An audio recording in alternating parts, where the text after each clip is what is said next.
A esos detalles técnicos, me gustaría saber si más o menos la gente sabe lo que es la banda de terahertz o radiación de terahertz o dónde se encuentra. Bueno, qué bueno, porque si no esa diapositiva no tendría sentido.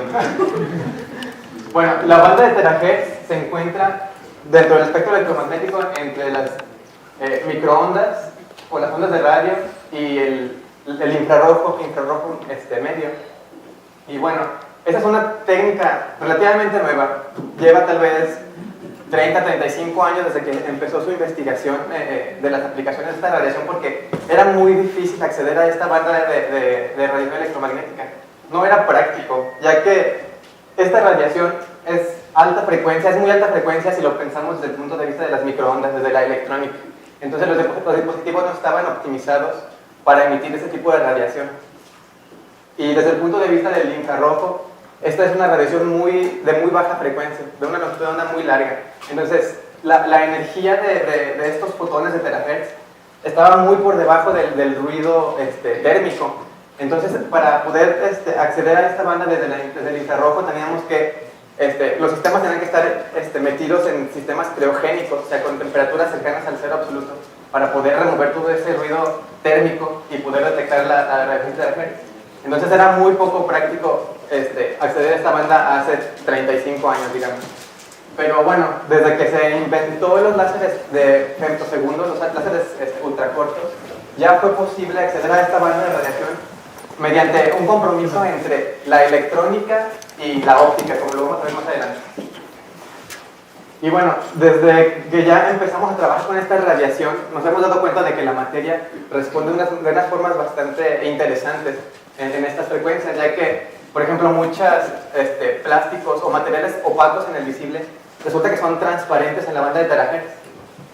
Además, se ha visto que el agua, las moléculas de agua, cuando se juntan en estos bonches que le llaman clústeres, responden a frecuencias de terahertz, entonces, y responden de una manera muy fuerte. Entonces, es muy fácil detectar cómo está hidratada una muestra mediante esta radiación, porque es altamente absorbida por la radiación terahertz. Entonces, si un material se ve muy negro en esta banda, quiere decir que está muy hidratado. Si se ve muy transparente, quiere decir que tiene poca hidratación, en el punto de vista de hidratación. Y bueno, toda la gama de colores que hay entre el negro y el blanco, ¿no? Entonces, eso es lo que nos ha llevado a pensar en que es posible utilizar esta radiación para aplicaciones biomédicas, porque básicamente nuestro cuerpo se compone de 70-75% de agua, ¿no? Entonces, y muchas de las enfermedades, por ejemplo, tumores o enfermedades de la piel, se basan en cambios en la hidratación de la piel. Entonces, ya que esa técnica es muy sensible, nos ha llevado a pensar qué tal si podemos aportar información adicional a estas enfermedades con esta nueva radiación. Y bueno, los sistemas típicos con los que trabajamos usan potencias muy muy bajas, del orden de los microwatts. Entonces podemos meter la mano al sistema de terahertz y nunca nos vamos a quemar. Además de que la longitud de onda de los fotones de, digamos, a 1 terahertz poseen energías de alrededor de unos pocos milielectronvolts, que van muy por debajo, como tal vez 1000 veces más bajas que la energía necesaria para ionizar un átomo. Entonces no tenemos que preocuparnos tampoco porque si nos irradian terahertz nos salgan tumores o cáncer o etc. Hasta la fecha no ha habido ningún reporte en el que demuestren que esta radiación es dañina a los seres vivos, ¿no? Entonces, bueno, en el grupo en el que yo trabajo en Reino Unido, pues atacamos muchos problemas, no nada más biomédicos. Trabajamos en metamateriales, trabajamos en dispositivos impresos mediante impresión 3D. Además, también trabajamos en dispositivos para comunicación, ya que terahertz es un área muy interesante para las comunicaciones. Pero bueno, hoy les voy a hablar de los temas médicos, que es como que el tema más grande que tenemos en el grupo. Pero bueno, déjame les platico rápido cómo se ve un sistema de terahertz. Básicamente es, bueno, el emisor de terahertz, lentes. Bueno, este emisor convierte un láser pulsado de femtosegundos a un pulso de femtosegundos. Digo, de picosegundos, de femtosegundos a picosegundos. Ahorita les platico cómo funciona esto. Lentes para guiar la radiación. Aquí se pone típicamente la muestra. Y otro par de lentes para colectar la información en el receptor, que convierte, este receptor convierte mediante un láser de femtosegundos y el pulso de terahertz, convierte a una señal eléctrica, que es lo que medimos nosotros. Pero bueno, déjenme les platico cómo funciona el sistema de emisión. Bueno, eso es lo que les presenté antes.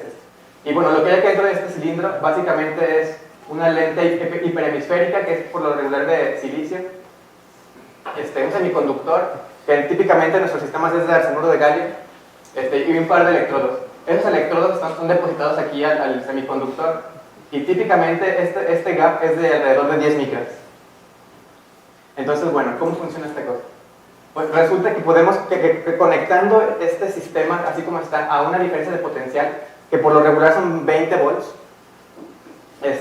así como está el sistema, es un circuito abierto, porque el semiconductor en este estado es como un aislante. Entonces, cuando nosotros hacemos incidir un haz pulsado de femtosegundos con longitud de onda central en energía de banda del semiconductor, bueno, esto vuelve localmente en el área donde está incidiendo el haz, vuelve al semiconductor un material conductor, cerrando el circuito. Entonces, mientras está el pulso presente, eso está cerrado. Mientras no está, está abierto.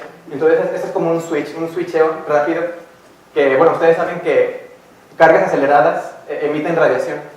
Bueno, resulta que esa radiación emitida cae en la banda de terahertz. ¿Pero de qué depende? ¿Por qué está en la banda de terahertz? ¿Por qué no está en otro lado? Bueno, eso depende mucho del material del que está hecho el semiconductor.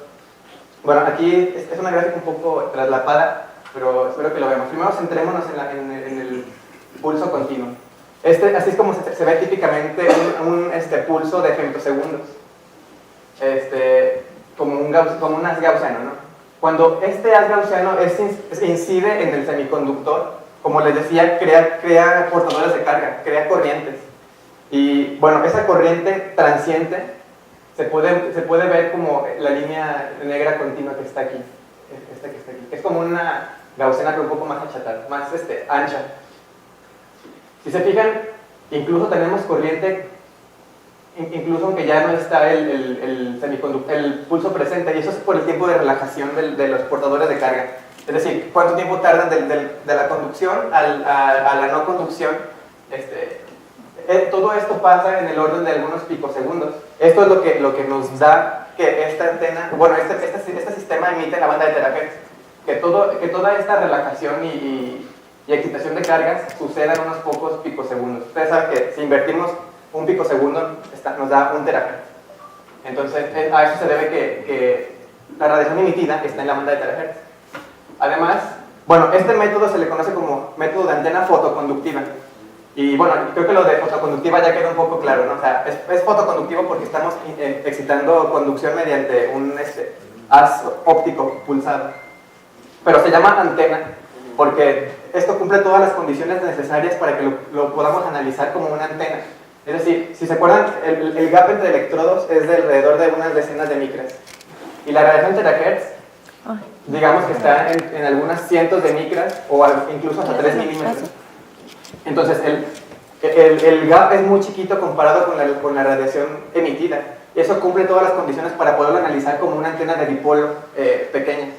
Entonces, de la teoría electromagnética, que a lo mejor ustedes la han visto en sus cursos, sabemos que el patrón de radiación de una antena de dipolo se puede encontrar como la derivada temporal de la corriente que está generando esa radiación.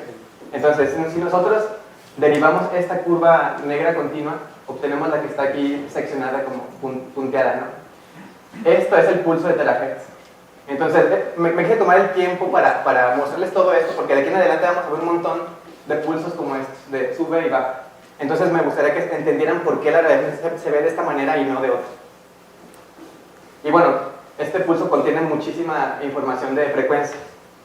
Y bueno, esto que está aquí es un pulso de terahertz de laboratorio. Eso es lo que ya realmente medimos.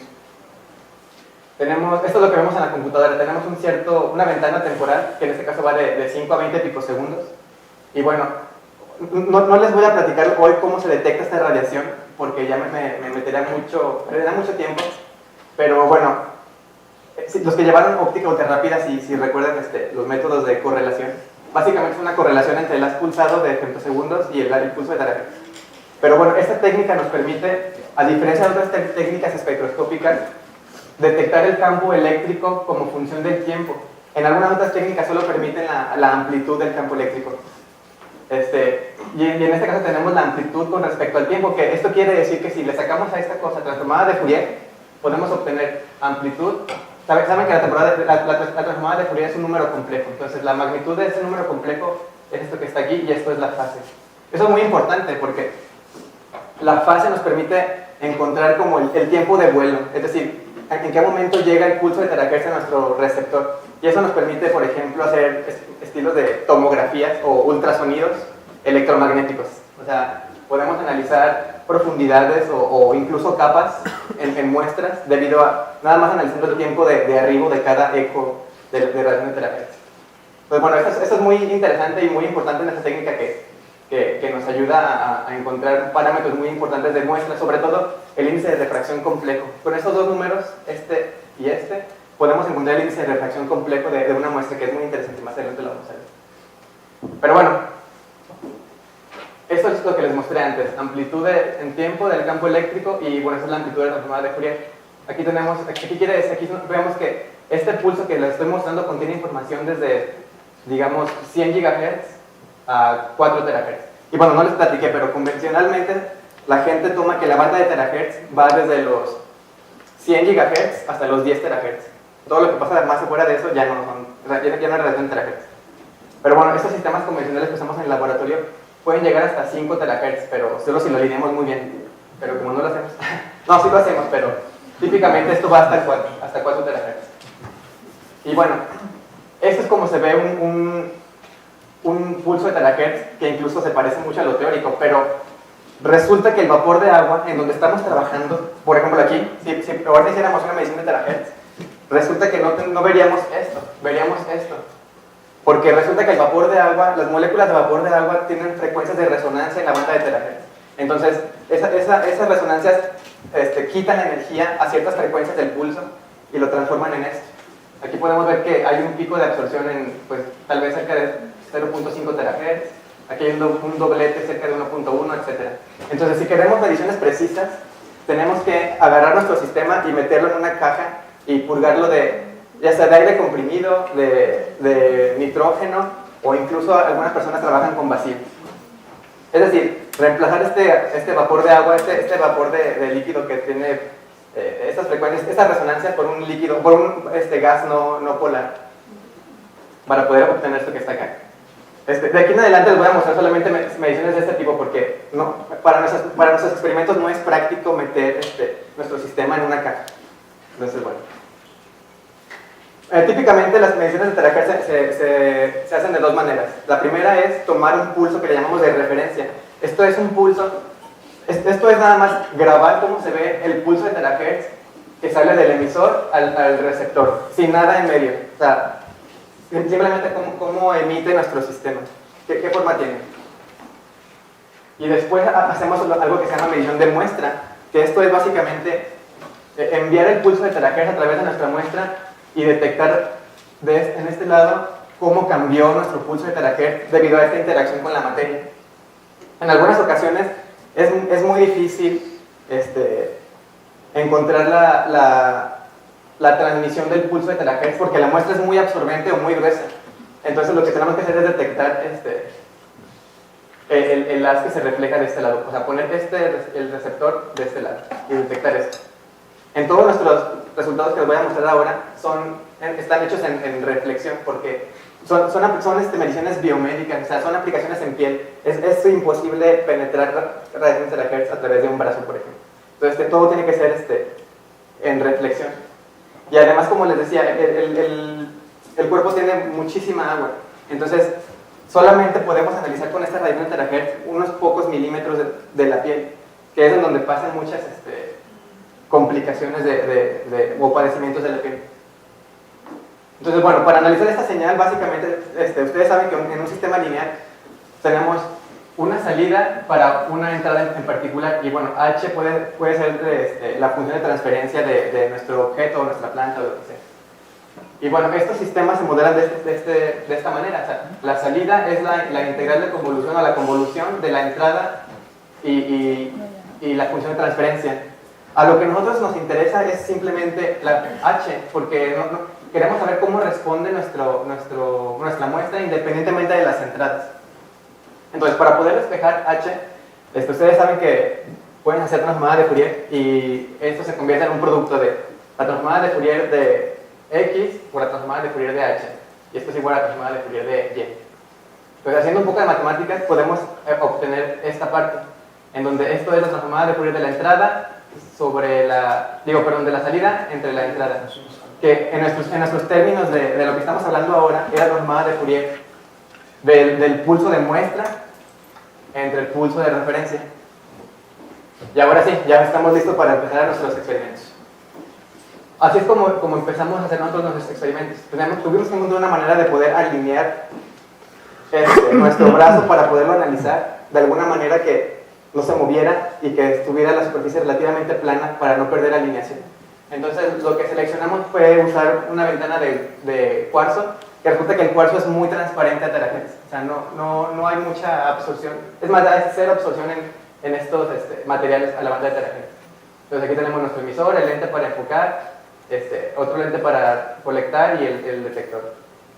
Y bueno, la piel en las primeras 500 micras se compone de muchas capas, que es stratum cornea, epidermis y dermis. Entonces, bueno, así es como empezamos nuestros experimentos nosotros. Pero resulta que hay un problema con esta configuración, porque, bueno, la ventana de cuarzo tiene un cierto grosor. Entonces, como les decía, terahertz es una técnica que permite encontrar tiempos de arribo entre varios pulsos. Entonces, aquí tenemos la reflexión, por ejemplo, si enviamos un pulso de terahertz en esta dirección, tenemos una reflexión que va en esta interfaz y otra que va en esta interfaz. Y al final vamos a encontrar una superposición de dos pulsos. Pero realmente eso no nos sirve porque lo que hay aquí no hay nada. O sea, por lo regular aquí ponemos nuestro brazo, ¿no? O nuestra muestra. Pero esto que está aquí no nos sirve de nada porque no tiene información útil. Pero está mezclada con la información que sí queremos. Entonces tuvimos que encontrar una manera de poder remover ese segundo pulso. Y lo que hicimos es esto. Bueno, a la primera reflexión de la primera cara le llamamos baseline o base. A la segunda es la reflexión de la capa superior o de la cara superior, que es esto que está aquí. Y esto es lo que detectamos. A lo mejor pueden decirme que basta con recortar la señal, ¿no? Porque están bastante bien separados. Pero bueno, recortar la señal quiere decir eliminar información, eliminar puntos. Que eso nos perjudica en que perdemos resolución en frecuencia.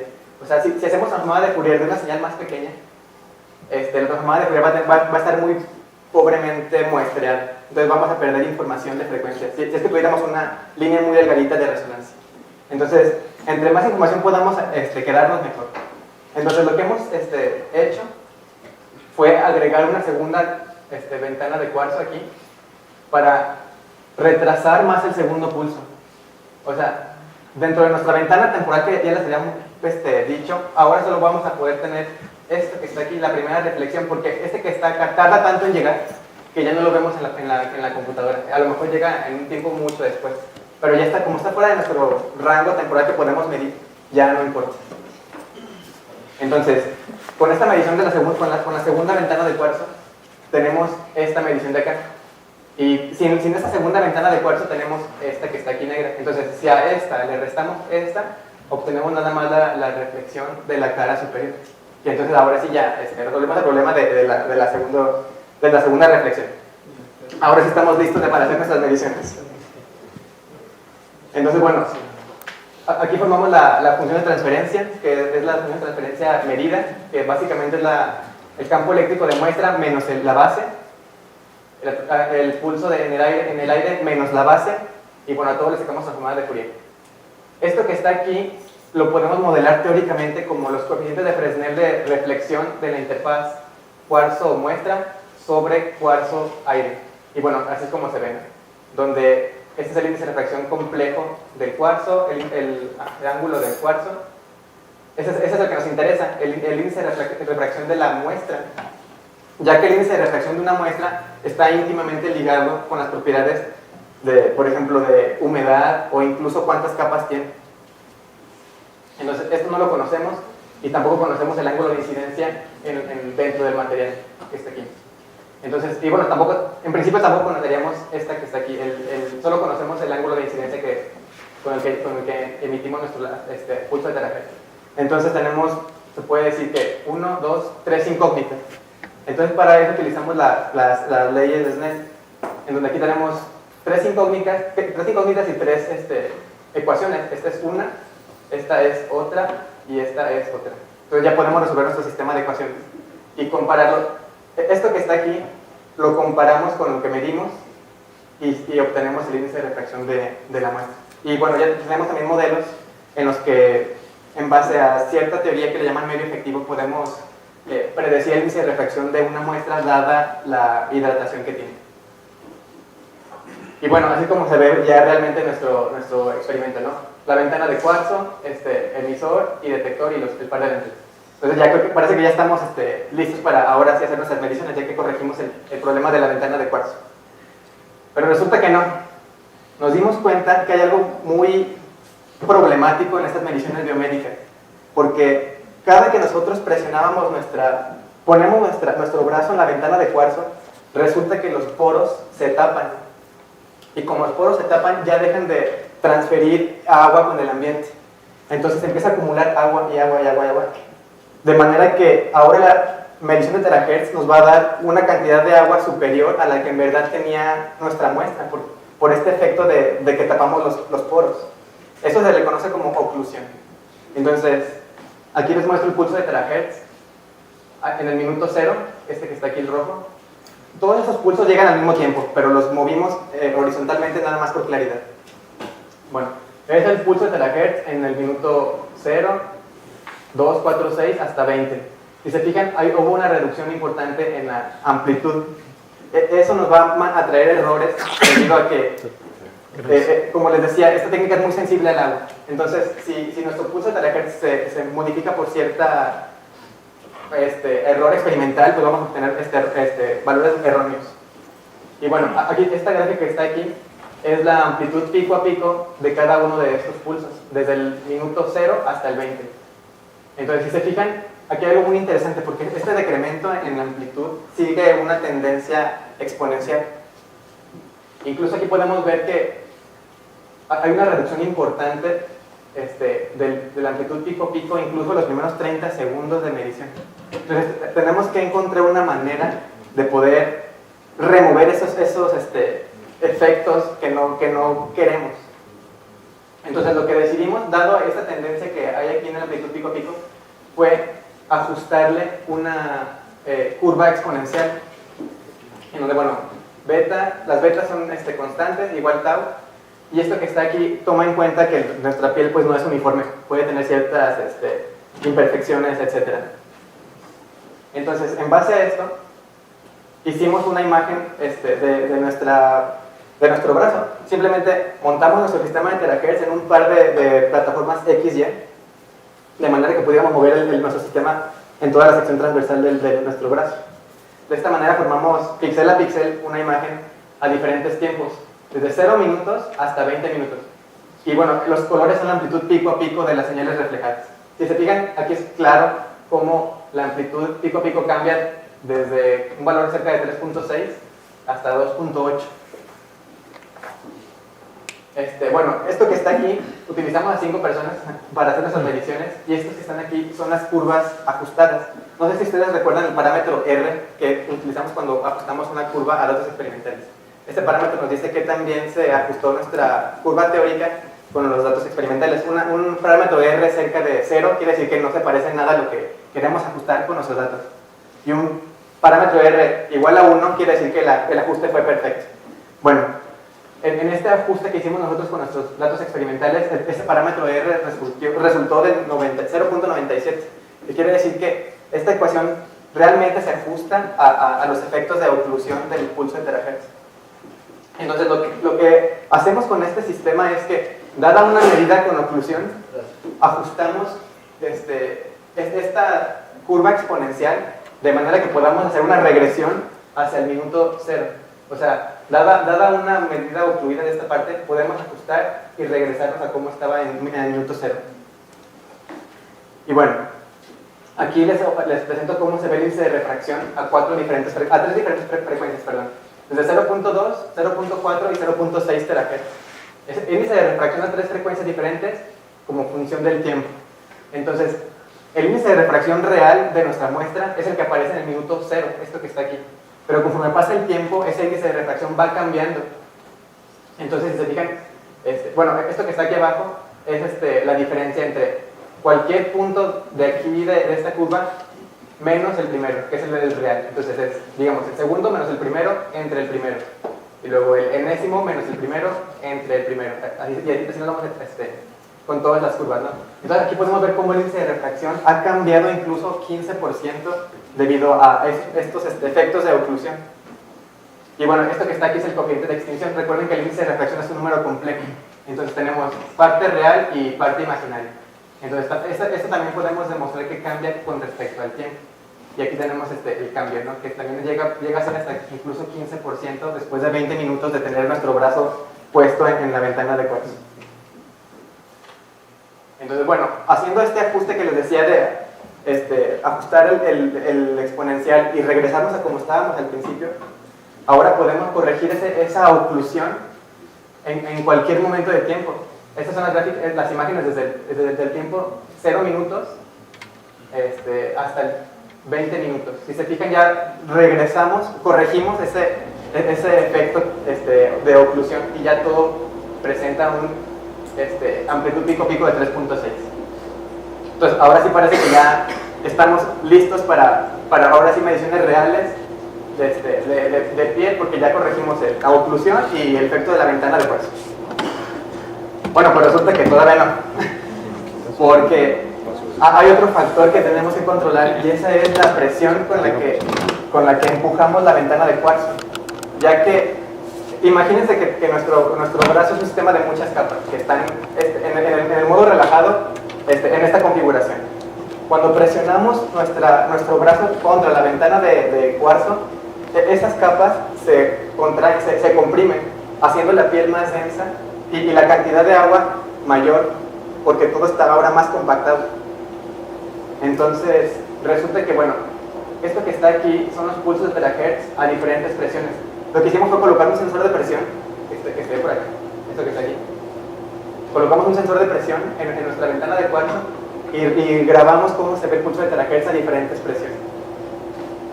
Entonces, bueno, esto es igual una imagen de la sección transversal, bueno, de la región de la piel que está aquí en la ventana de cuarzo para diferentes presiones. Y también es claro que tenemos un error ahí, o sea, tenemos que tener en cuenta la presión ejercida en esta ventana de cuarzo. Entonces, bueno, esta gráfica era para explicarle lo de las capas.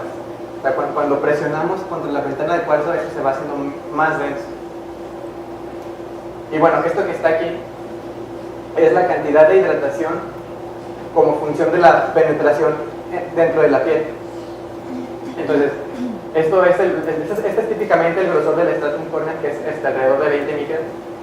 Y pues bueno, la hidratación pasa desde el 20% afuera hasta alrededor de 70% al final de la capa de stratum corneal. Y bueno, todo lo que está aquí son la epidermis y etcétera. Aquí podemos ver cómo cuando aplicamos más presión, el grosor del stratum corneal va reduciéndose. Todo esto que está aquí son mediciones, son resultados que se obtienen simplemente de la reflexión de terahertz.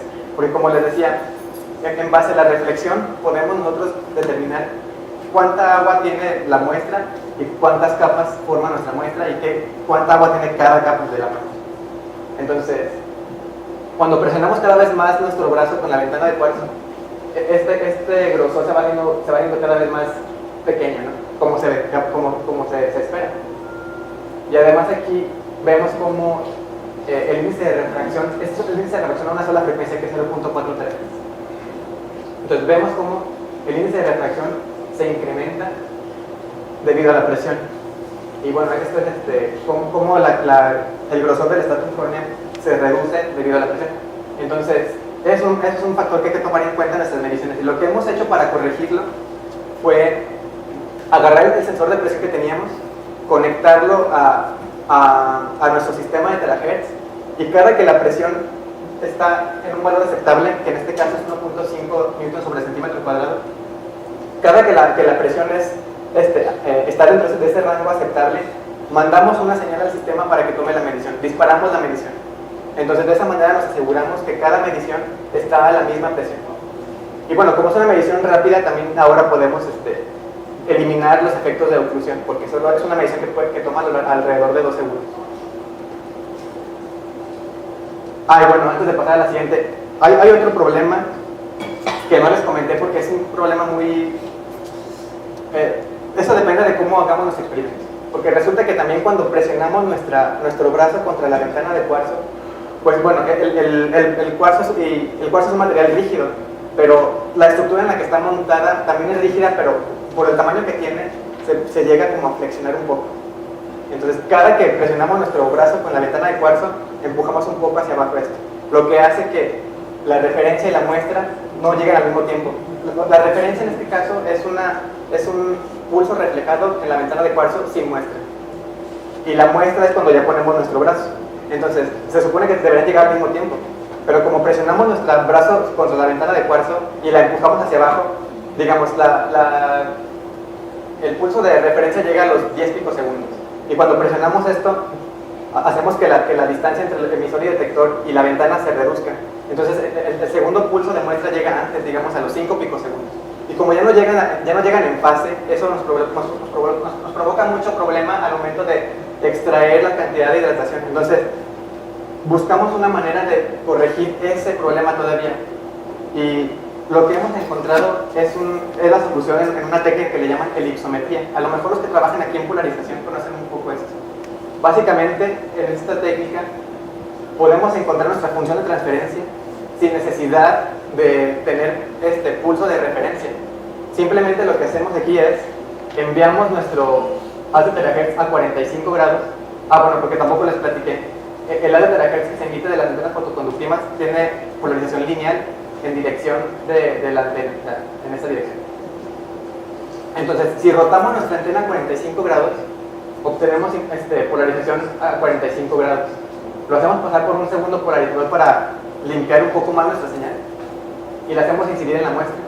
De esta manera tenemos incidencia tanto como en S como en P. Tenemos reflexión S y reflexión P. Y bueno, aquí tenemos un analizador que deja pasar o S o P, depende de en dónde se encuentra. Ya con estas dos mediciones en un solo disparo, podemos hacer el cociente de las dos. Y bueno, esto que lo obtenemos experimentalmente lo podemos comparar con los coeficientes de Fresnel de reflexión P y S. Y ahora ya tenemos en una sola medición, sin necesidad de referencia, nuestra función de transferencia. Y ya nos quitamos también el problema de empujar la ventana de cuarzo. Bueno, para estas mediciones estamos limitados un poco en velocidad por la velocidad de rotación del analizador. Si lo montamos en una plataforma rotatoria, bueno, típicamente estas plataformas se mueven a 50 grados por segundo. Entonces, para ir y regresar toma 2 segundos. Y esas mediciones pueden tomar hasta 4 segundos, porque son 2 de adquisición y 2 de moverse. Entonces, y bueno, estos pulsos de terahertz, estos sistemas pueden trabajar incluso pueden mandar 1000 pulsos por segundo. Entonces, estos funcionan a una tasa de 1 kHz. Entonces, lo deseable es que tengamos una plataforma rotatoria más rápida para poder explotar la velocidad de los sistemas de terahertz. Entonces, lo que hemos pensado para corregir este problema es esto. Hace algunos, bueno, aquí se ve cortado, pero hace como 1 o 2 meses publicamos un artículo en el que fabricamos y probamos experimentalmente un nuevo tipo de antena fotoconductiva.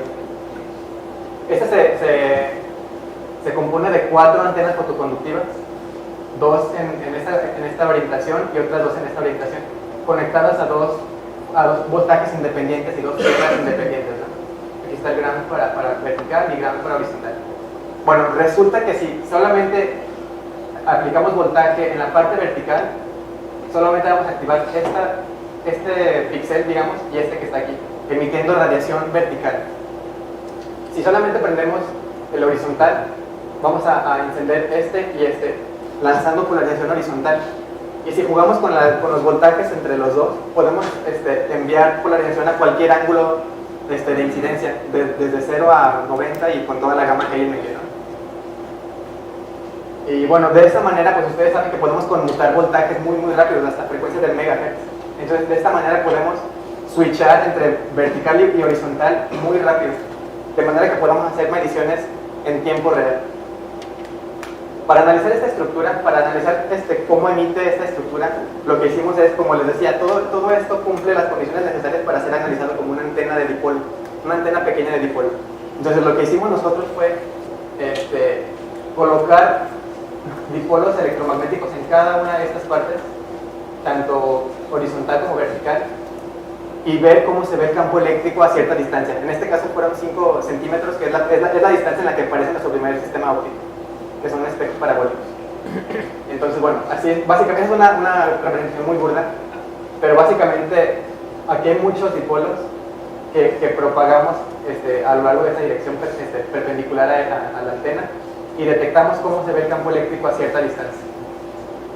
Entonces aquí les muestro cómo se ve el campo eléctrico a 5 centímetros de la antena para 300 GHz, cuando nada más prendemos 2 píxeles y cuando prendemos todos. Esa es la amplitud simplemente. Entonces podemos ver que a 5 centímetros a estas frecuencias tenemos lo que esperábamos, haces gaussianos. Y bueno, que está aquí es el campo eléctrico a 5 micras de la antena fotoconductiva. Entonces aquí pueden ver cómo se ve cuando nada más dos están prendidas. Aquí podemos ver cómo está como que la periodicidad de la antena. Y aquí es el campo eléctrico a 3 terahertz a 5 centímetros de la antena. Entonces ya podemos empezar a notar que a 3 terahertz se empiezan a aparecer efectos de difracción, estos lóbulos secundarios que están por acá. Y bueno, esta es la sección transversal, es como si cortáramos aquí, y que está aquí es como si cortáramos acá. Entonces tenemos algo que parece una función de Bessel. Pero bueno, todo esto es debido a, y bueno, aquí prendemos los 4 píxeles, ¿no? Todo esto es debido a que ustedes saben que a más altas frecuencias los efectos de difracción se empiezan a notar más. Entonces, bueno, de esta manera comprobamos que incluso solamente prendiendo 2 píxeles podemos obtener haces gaussianos de esta antena que proponemos. Entonces, ahora nada más nos toca montar este nuevo tipo de antena en nuestro sistema de terahertz, y pues vamos a poder conmutar las mediciones muy rápido. Y bueno, aquí para terminar, les platico cómo se ve el campo eléctrico de terahertz. Simplemente cuando emitimos en la dirección X, tenemos amplitud de nada más en X y nada en Y. Esto es Y. Como esperábamos. Esto ya son resultados experimentales. Aquí se ve cómo se ve el pulso de terahertz cuando prendemos los 2 voltajes. Entonces tenemos radiación en Y y radiación en X. Y bueno, así es como se ve la resultante, ¿no? Que está a 45 grados. Y cuando nada más prendemos la vertical, tenemos información nada más en Y, pero no en X. Bueno, muy poca. Y aquí es la transformada de Fourier de cada una de estas. Cuando simplemente tenemos radiación en X, son las rojas. Entonces, si se fijan, X tiene una amplitud cerca de 1 y Y muy cercana a 0. Esto quiere decir que en esta curva que está aquí tenemos, eso es un 10 a la menos 12, eso es un 10 a la 0. Quiere decir que la amplitud del pulso de terahertz aquí es 100 veces menor que lo que está acá, que es aceptable para nuestros propósitos. Y bueno, que está aquí es muy importante porque esto nos dice que cuántas frecuencias dentro del pulso se están rotando en el ángulo que queremos.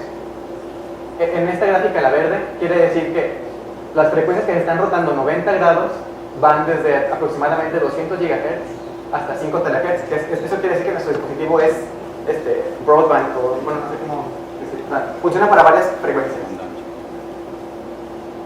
Para 45 también tenemos que dentro del rango de, digamos, 200 GHz a 3 o 5, todas esas frecuencias están rotando en el mismo ángulo. Y bueno, también para 0 grados tenemos todo eso. Entonces, de esta manera, hasta ahora es todo lo que se nos ha presentado de inconvenientes en nuestras mediciones. Como les decía, esta área apenas lleva 35 años que se empezó a explorar, y las aplicaciones médicas apenas llevan tal vez 20. O sea, hay mucho camino todavía por recorrer y muchos problemas que sortear todavía antes de poder llevar esa tecnología a los hospitales y poder dar diagnósticos de padecimientos. Yo estoy como más en el área de resolver problemas físicos o técnicos, ¿no? Estamos asociados con un hospital dentro de esta universidad en el que nos ayudan mucho con los pacientes, etc.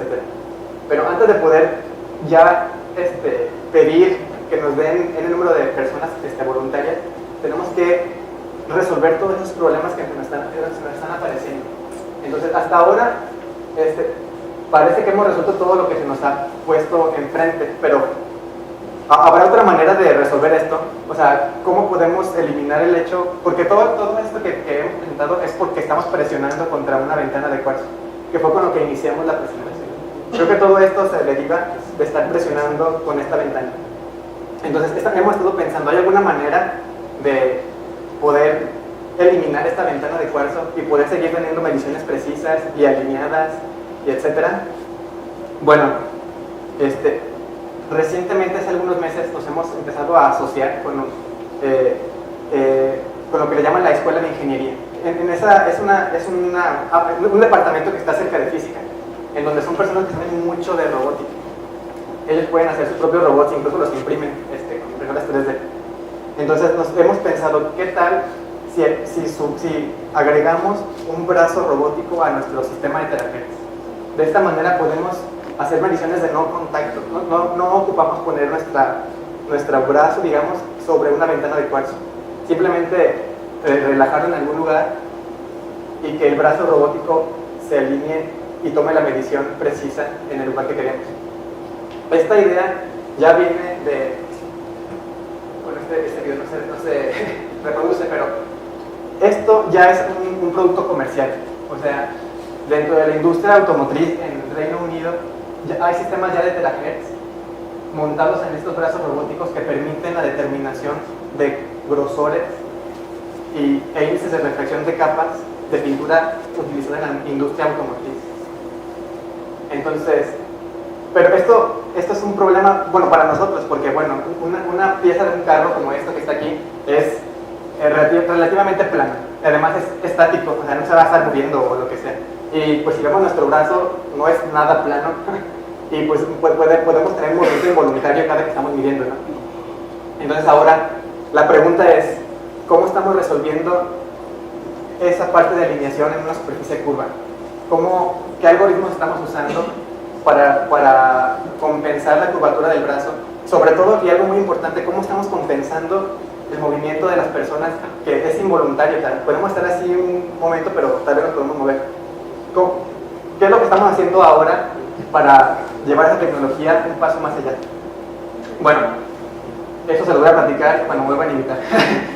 Mientras tanto, pues muchas gracias por su atención y si tienen alguna pregunta, pues con mucho gusto la respondo.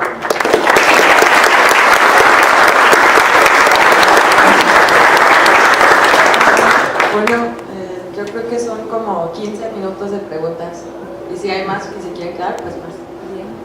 Hablo fuerte. Oye, ahí en una gráfica experimental que tienes, donde tienes el índice de refracción, nada más tengo una pregunta ahí de curiosidad, ya te la acabas de pasar. Adelántate.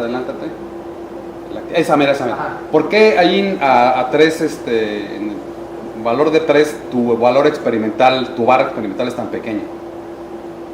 Esa que está aquí. Sí, o sea, es curiosidad así experimental, no soy experimentalista, pero... Sí, bueno, esto es más que nada por el fit que utilizamos. O sea, esto que está aquí, esta curva roja es el grosor de la stratum cornea, de la primera capa de piel. Sí. Ese lo obtenemos mediante un ajuste de mínimos cuadrados de un modelo matemático con nuestro pulso de terahertz. Bueno, resulta que si lo corremos varias veces, no se desplaza mucho de ese valor del fit. Lo que está acá... Pero también el índice de refracción, ¿no? Le pasa lo mismo ahí. Ajá, sí, sí. Sí, porque esta ecuación es como... o sea, ustedes saben que, por ejemplo, el camino óptico de una onda electromagnética es el índice de refracción por el grosor. Pero el índice de refracción depende del agua y el grosor, pues, es una variable independiente. Esto lo que nos quiere decir simplemente es que en nuestro algoritmo, estas dos cantidades no se desvían mucho, o sea, el mínimo local, porque básicamente es un ajuste, un fit. Ajustamos nuestra teoría con nuestro experimento y buscamos un mínimo local. Eso lo que nos quiere decir es que el mínimo local a 3 terahertz no se desvía mucho entre mediciones, pues. ¿Y por qué en los otros sí se...? Pues esto es más que nada por el fit que estamos utilizando, o sea, el método de ajuste que estamos utilizando. Sí. Pero digamos, si esto después lo quieres usar tú en alguna otra parte, pues como que no es muy confiable, ¿no? Porque ahí tienes un rango de error bastante grande en el índice de refracción, ¿no? Me imagino. Sí, bueno, es grande con respecto... Bueno, o sea, no es grande con respecto a esta escala. Porque sí, pero si quieres hacer medidas precisas, yo digo que sí es grande, ¿no? Sí, Porque sí. entonces ya lo que tú estabas argumentando, pues a lo mejor el cuarzo es lo de menos, Ajá. ¿no? Puedes seguir usando cuarzo y mejor te resuelves ese problema. Sí. Sí, bueno. Pero bueno. Lo que deberíamos hacer aquí es repetir muchas veces las mediciones y ver cuánto es la desviación estándar o el error que nos podemos permitir para no dar mediciones falsas, se puede decir. Ajá. Oye, la otra pregunta, ¿las antenas ¿las hacen ustedes o las Sí. ustedes? Tenemos un cuarto limpio. Ajá. Donde depositamos todo esto. Ok, gracias. Muy bien, excelente. ¿Alguien más?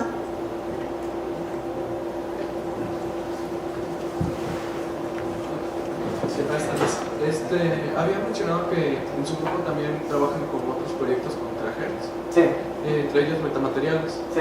He estado leyendo y el grafeno es muy bueno para materiales en terahertz. Ajá. No sé si algún otro material o compuesto que sea muy bueno para metamateriales. Bueno, estamos empezando perovskita. Pero quitas. Ajá. Y sobre todo grafeno es lo que estamos usando ahorita. Eso es lo más... Pues tenemos tal vez 3 proyectos andando en ese momento en base al grafeno. Sí, sí. Y las perovskitas las hacen como el grafeno por capas o modifican la estructura. No, son capas también. Capas también. Muchas gracias.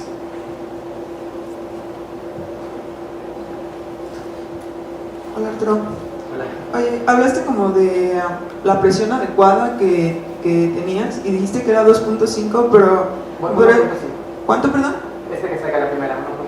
¿Y me podrías decir cómo determinaste que era la adecuada o es adecuada respecto a qué, por favor? Bueno, idealmente la presión correcta es 0. O sea, deberíamos tener 0. Pero, o sea, no podemos tener el brazo flotando todo el tiempo así como que esperando una medición. Entonces, la mínima que hemos alcanzado a tener con mediciones confiables es 1.5. No, pues la mínima. Ajá.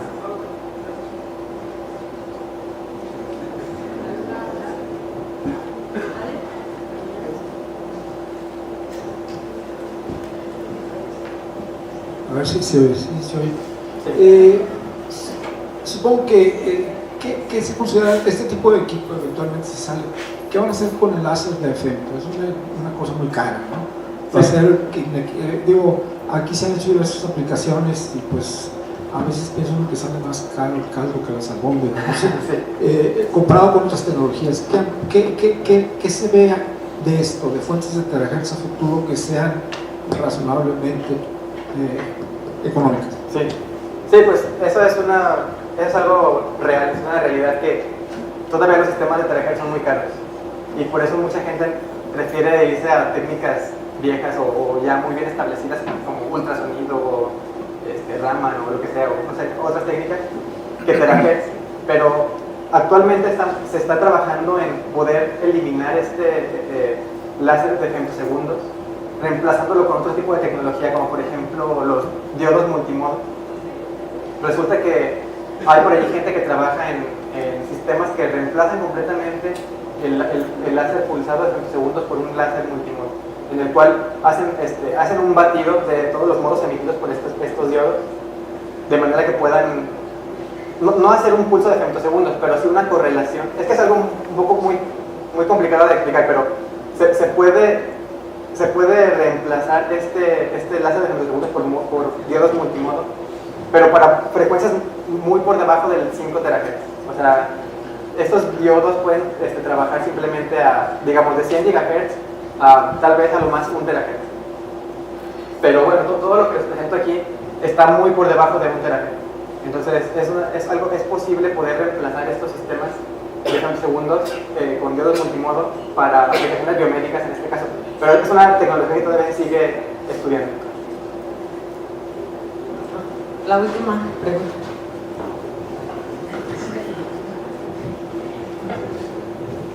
Yo tenía una pregunta, bueno, creo que no entendí muy bien. El índice de refracción o la función de transferencia que están buscando es o que obtienen, ¿es de todas las capas de la piel que mencionaste? ¿O es de digamos, alguna en específico? Porque mencionabas que había rebotes, ¿no? También.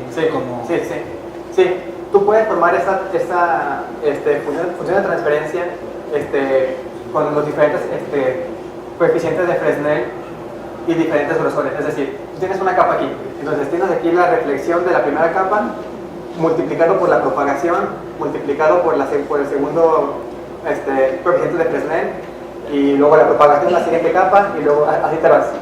Entonces podemos tomar todo ese compendio de ecuaciones y fases de propagación y compararlo con lo que medimos experimentalmente.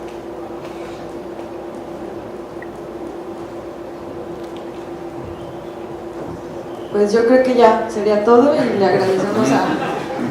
¿Hay otra pregunta? ¿No?